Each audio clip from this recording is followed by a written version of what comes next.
Okay, Right. here we go.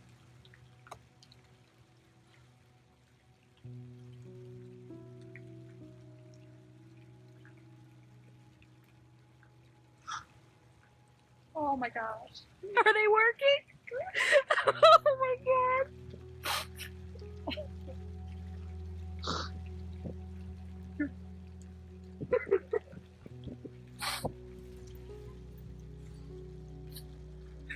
I can really see those flowers. I love you.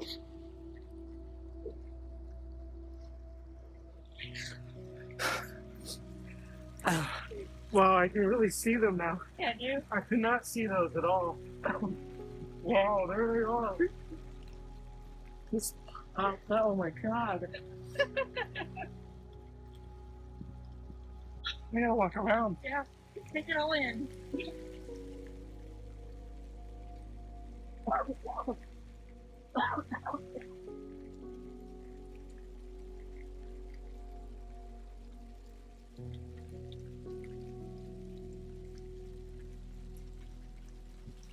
And the pink on those bushes, guys, look great to me. Yeah. Oh my god, look at it.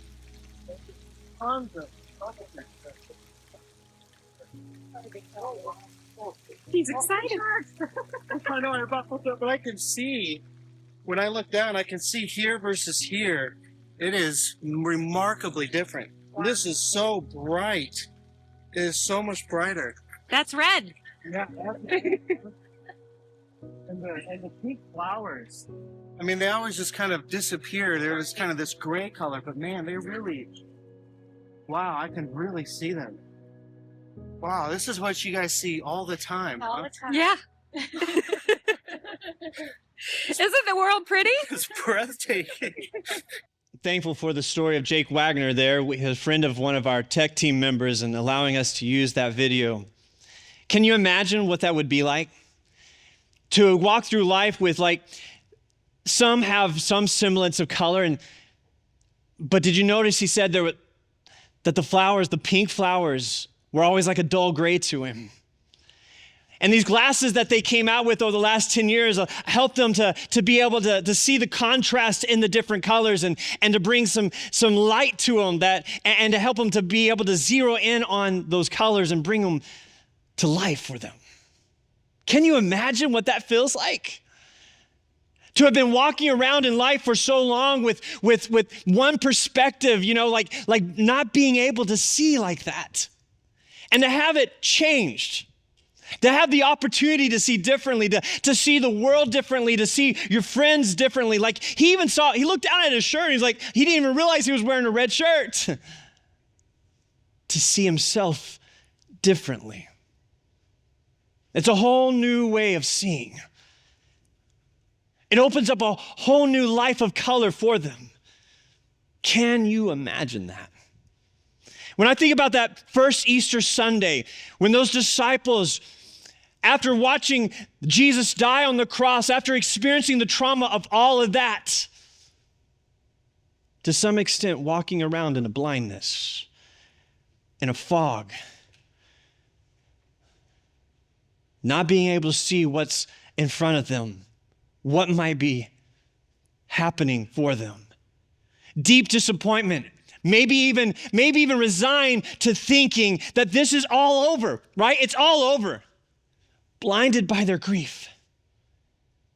Their faith, their belief in Jesus had died on the cross. Think about that for a moment. Their belief in Jesus had died on the cross. Their faith in what they thought Jesus was supposed to do. Their faith in who they thought Jesus was supposed to be. Their faith in what they had hoped would happen for themselves. See, up until that point, most people thought Jesus was maybe at least a prophet. Maybe he was a good teacher. Maybe he was just a good person. And for some of them, they had hoped maybe Jesus was the Messiah, this God King that God had sent into the world to save the people of Israel, to save them from their oppressors, the Roman Empire. But if he's supposed to save them, Why would he die? And now they could not see a way forward for their ideas and the possibilities. These disciples, they needed a new way of seeing. They needed something or someone to rise out of the ashes of their old faith, of their old way of seeing. Really, the truth is, the world needed something new. And maybe for some of us here, for some people here, maybe the ideas about Jesus that you've had, maybe you've seen it through social media, or maybe you've seen it from people who have called themselves Christians and have left you wondering, is that really Jesus? Is that really who Jesus is? Listen, the risen Jesus gives us a chance to see a whole new way, to experience a new kind of life. The risen Jesus gives us a chance to see all of life through him. It's a chance to experience and encounter and remember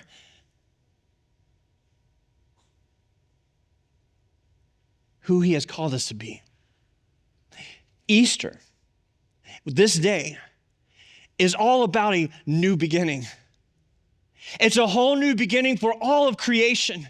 It's a whole new beginning for Jesus' disciples.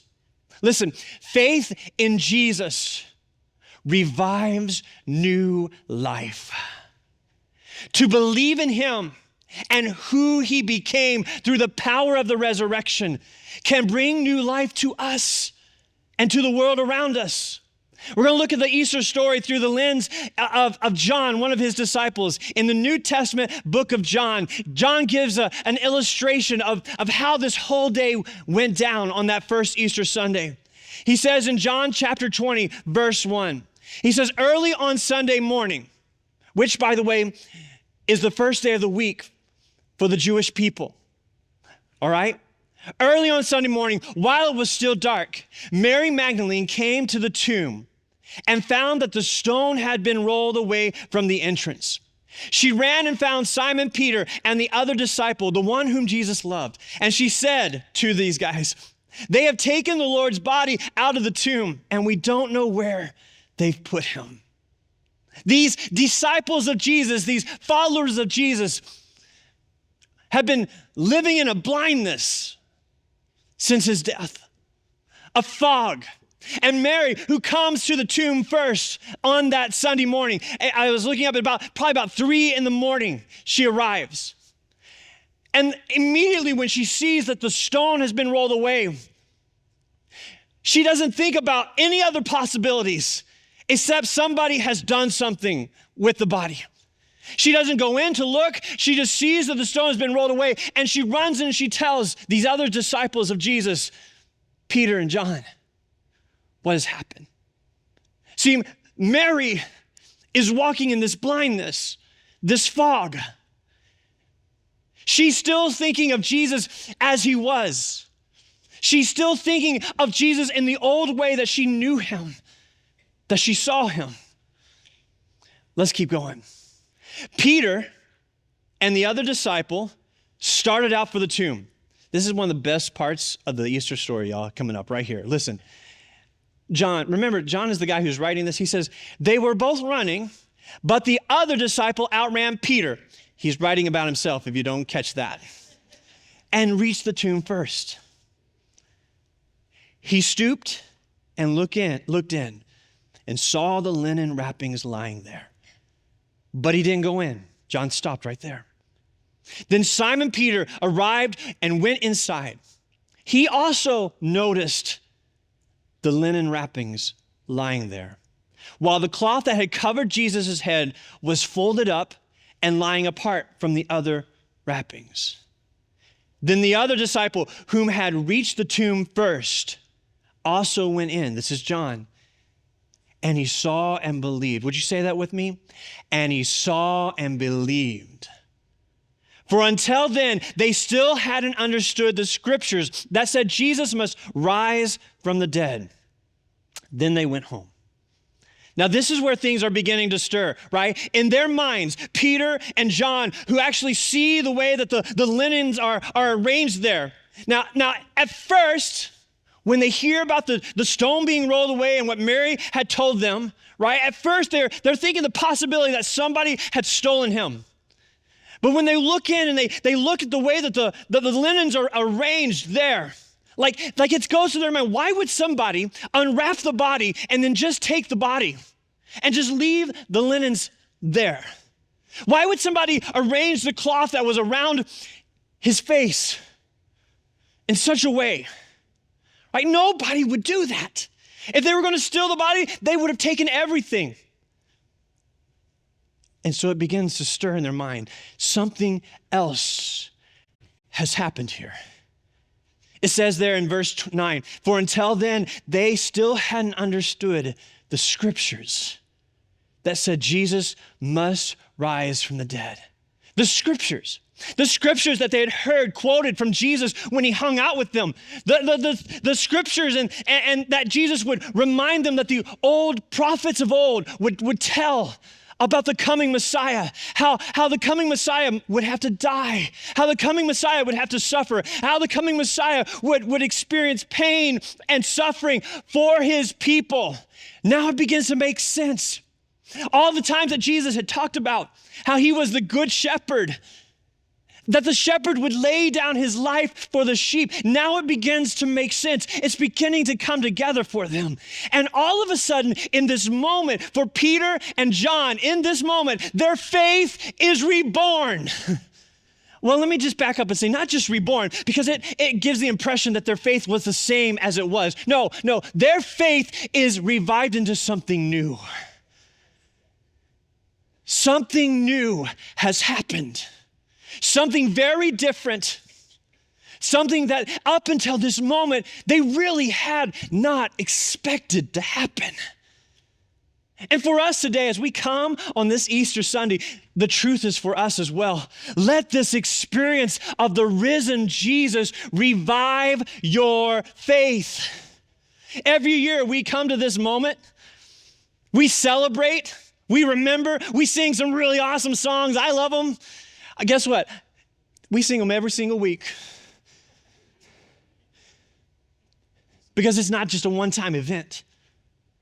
We celebrate. Because if I could be really honest with you, did you notice for Peter and John, this was just the beginning of something for them.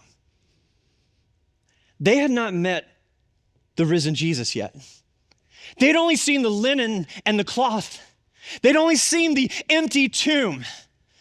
But I've got something for us today. Listen, Easter isn't just about an empty tomb. Easter is about experiencing and encountering the risen Jesus. The point of it is to experience him, to experience his resurrection power. The point is to know the risen Jesus. And this resurrection power, this power that can change our lives, this power that can turn our lives around, this power that sets us free from our past, from thinking that we can't do anything about the condition of our hearts, that we can't do anything about the way we are. No, Jesus has the power to change us, and it's through the resurrection, and that's the point of Easter. That's the point of Easter. The Apostle Paul, well, let me just say this. The point of Easter is for us to experience new life through the risen Jesus. The Apostle Paul says in Philippians 3, he says, I want to know Christ and to experience the mighty power that raised him from the dead. Well, so the first one of those disciples that we've read about so far, Mary, Peter, and John, the first one who actually encounters the risen Jesus is Mary. So let's keep going on. The next part says, Mary, okay, so Peter and John, they take off, and it says they go home. I find that very interesting that the first part of it just says they see something amazing, and they just went home. Mary, on the other hand, Mary was standing outside the tomb crying. And as she wept, She stooped and looked in. She saw two white-robed angels, one sitting at the head and the other at the foot of the place where the body of Jesus had been lying. "Dear woman, why are you crying?" the angel asked her. She says, "Because they have taken away my Lord." She's still thinking of Jesus in the old sense, right? "And I don't know where they have put him." And she turned to leave, and someone standing there, and she saw someone standing there. It was Jesus. Say, it was Jesus. Ready? It was Jesus. But she didn't recognize him. "Dear woman, why are you crying?" Jesus asked her. "Who are you looking for?" She thought he was the gardener. "Sir," she said, "if you have taken him away, tell me where you have put him, and I will go and get him." "Mary," Jesus said. She turned to him and cried out, "Rabboni," which in Hebrew is teacher. Jesus says to her, "Don't cling to me, for I haven't yet ascended to the Father. But go find my brothers and tell them I am ascending to my Father and your Father, to my God and your God." Mary Magdalene found the disciples and told them, "I have seen the Lord." See, Mary had been grappling. She was still holding on to this old view of Jesus that she had, this old understanding. She was grappling with the empty tomb. And then she sees this person standing there, and it's Jesus, but she doesn't even recognize him, right? She is so sure of what has happened. She's so still clinging on to the old way and the old thinking. But I love the fact that Jesus doesn't stay hidden from her. Do you notice that? Jesus doesn't let her just leave that place stuck in the past. Instead, Jesus calls her name. Jesus breaks through her blindness. I'm going to say that again. That's a good word for Easter morning. Jesus breaks through her blindness, through her fog, and he helps her to see. He calls her by name, and she sees him. I wonder, what was it that caused her to suddenly see him? Was it the sound of his voice? Was it the gentleness within his voice? Was it the fact that he knew her name? What was it that helped her to see him? Whatever it was, she knew it was him. But while it was him, it was not the same. Jesus says, "Don't cling to me. Don't cling to the way you used to know me. There's something more that's happening. There's a new beginning that's happening. There's new life that has happened." And Jesus helps her to see who he really is. And she goes and she tells the other disciples. One of the words that people have called Mary Magdalene is the apostle to the apostles. She's given the chance to be the very, very first person who gets to go and proclaim the good news of the risen Jesus. Well, over the next several days after this event happens, Jesus appears to the disciples. He helps them to see him. Well, most of the disciples. There is one who took a few more days than the others. In fact, if you jump down to verse 34 or 24, it says, one of the 12 disciples, Thomas. Anybody ever heard of Doubting Thomas? Well, here's his big scene. Nicknamed the twin, was not with the others when Jesus came. They told him, "We have seen the Lord." They've seen Jesus. But Thomas, he replied, he says, "I won't believe it unless I see the nail wounds in his hands, put my fingers into them and place my hand into the wound in his side." See, Thomas hasn't been with them. If you were to follow Thomas, he actually has another big moment in the story of Jesus. In the book of John, chapter 11, there's a moment when Jesus and his disciples are about to go back to the town of Bethany, where Jesus' best friend Lazarus had been dead. And they're trying to decide if they should go back to Bethany just outside of Jerusalem, because at that moment, this was before Jesus went to the cross, at that moment, Jesus' life was really in danger. There had been all kinds of rumors about the Pharisees and religious leaders who were going to kill Jesus. And Thomas says, well, we might as well go back. We're all going to die anyway. See, Thomas had resigned himself to the fact that Jesus was going to die. Thomas knew Jesus was going to die. Maybe he was the only disciple who knew that Jesus was going to die, but Thomas thought that Jesus' death was going to be the end. Thomas had resigned himself to the fact that there wasn't anything new going to happen. And so when he hears about what the other disciples had seen, he's like, that's great. You guys are a little strange, but that's good for you. Because until I see some proof,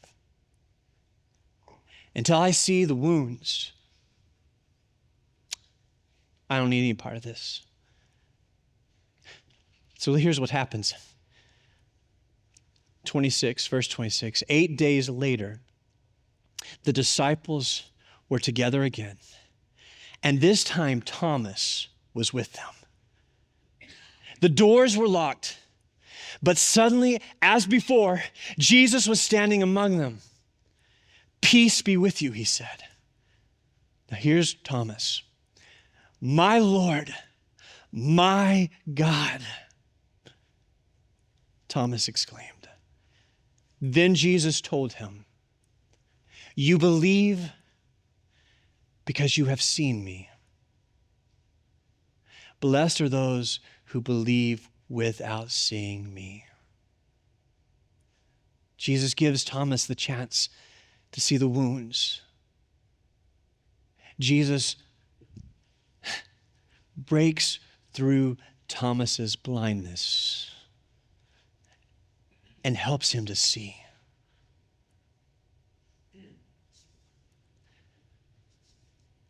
One of the first things that sticks out to me about this story with Thomas is the fact that even though Thomas had told his friends, I'll believe it when I see it, even though he's not really into what they're into, he still keeps coming back and spending time with them. Do you notice that? 8 days later, they still want him to come. Even if he doesn't fully believe, come and just be with us. Come and hang out. Come and spend time with us. And Thomas, of all people, like, even though he doesn't fully believe, even though he isn't buying this stuff, do you notice Thomas still shows up?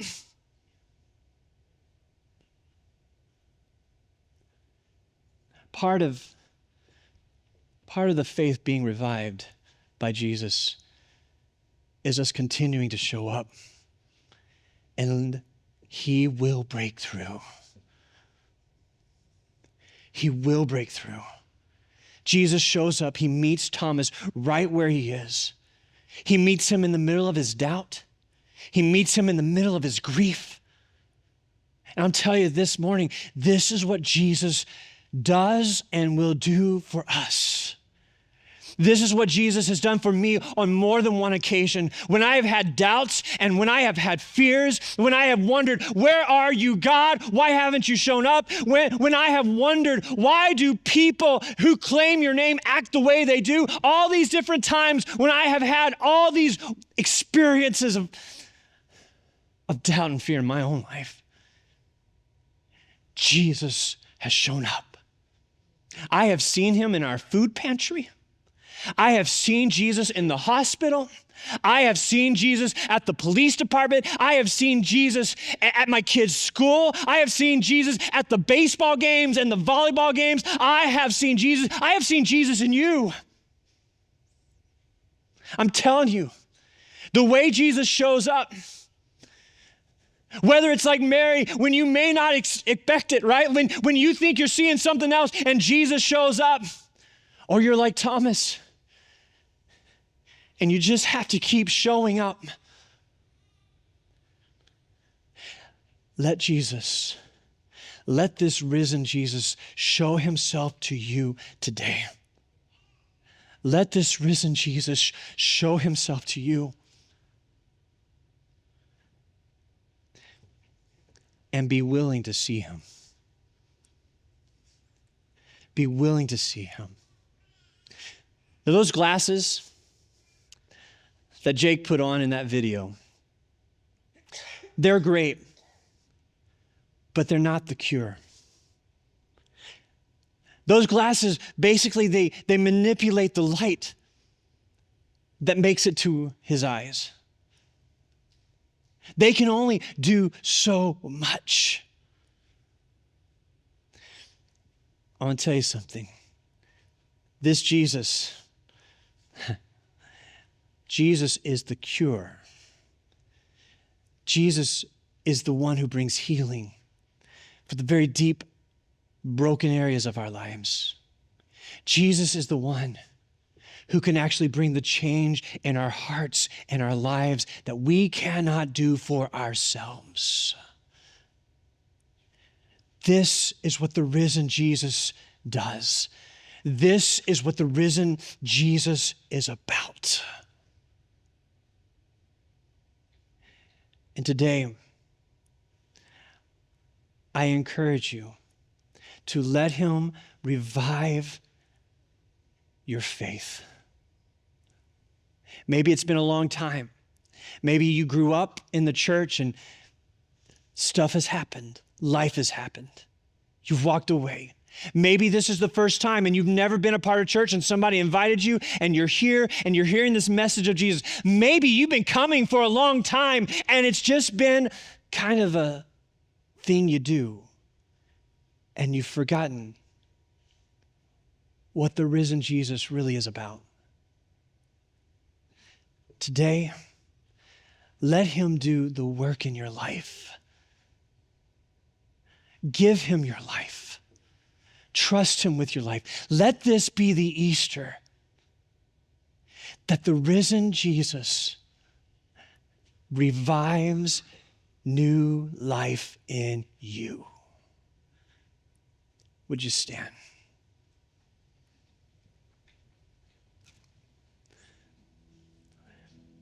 Every head bowed and eyes closed, please. We're going to move into a time of reflection today on this Easter Sunday, 2025. One of the things we do every week here at Pineville Church is I like to give you a chance to respond. Maybe something in the message has prompted you. Maybe something in the day has prompted you. Maybe something in the week has prompted you. And you know there's something that is tugging at your heart, your spirit. Or maybe you know that it is God speaking to you today. Speaking to you about how can this Easter be a different kind of Easter for you? How can this Easter be the moment that you actually experience the risen Jesus? And you go from just wondering about it to encountering him. So today I want to invite you, if you would like to pray a prayer to give Jesus your life, what an awesome day to do it on. Or maybe to recommit your life to Jesus.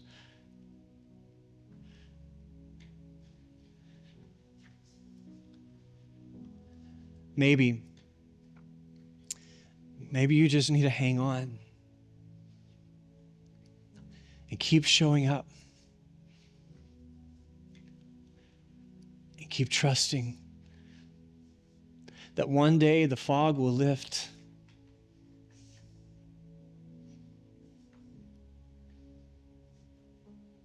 Today could be your day if you will let him.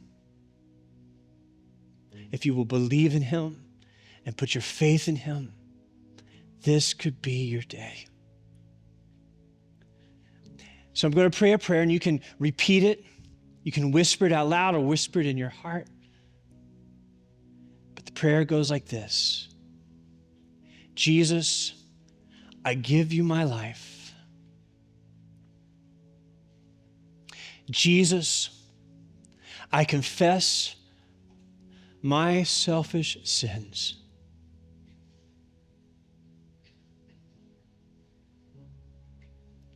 And I ask for forgiveness.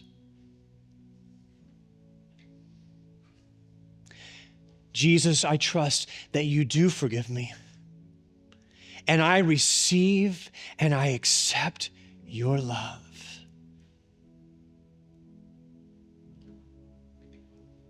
With every head bowed and eyes closed, I want everybody, if you would, just kind of hang with me for a moment. Today, if you said that prayer, I'd just like to see, if you would, raise your hand for me so I can see if you said that prayer to ask Jesus into your life. With every head bowed and eye closed. Today, if you raised your hand, I would like for you to look up for a second, just if you raised your hand. Everybody else, stay with me for a moment. Today, if you raised your hand to follow Jesus, we've got something for you that we want you to have. On the screen here, it says you can text the word Jesus to that phone number, 704-686-8753, or you can grab that QR code. And if you made a decision to follow Jesus, we want to give you something. We want to help you in your walk with him. So I invite you to take a moment and to do that. Let me pray for all of us. God, thank you for the sense of your presence in this place already. Thank you for what Easter means, that we can encounter the risen Jesus and experience the new life that you offer us. God, I thank you for these who made a decision to follow you, who said yes to you, who have given their lives to you. I pray, God, that you would help them to encounter you in a powerful way today. In your name I pray, amen.